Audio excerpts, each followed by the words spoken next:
He told me all time, Dad, when you grow up, I give you one house for you. The family of 16-year-old Juan Carlos Con Guzman in shock after the high school student showed up for a planned fight and instead lost his life.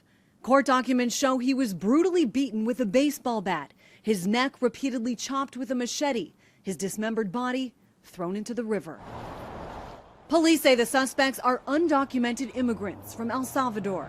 Carlos Orlando Iraheta-Vega and Rudy Osvaldo Garcia-Hernandez, both self-proclaimed MS-13 gang members, one with a long criminal history, who had an ICE detainer lodged against him.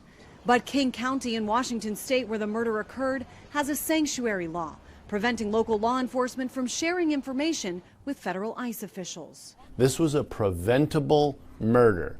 Ken Cuccinelli is acting director of the Department of Homeland Security's Citizenship and Immigration Services. The local law enforcement authorities refused to turn him over to ICE, refused to communicate with ICE, and so this murder happened. Had they done that, this person would be out of the community and out of the country and deported.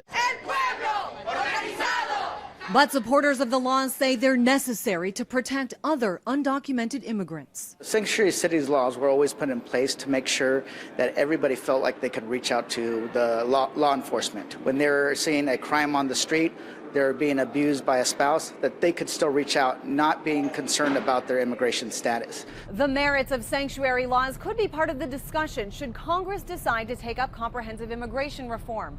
But until that time, state and local laws may continue to clash with federal ones. The topic will also likely be a flashpoint as the 2020 election campaign heats up.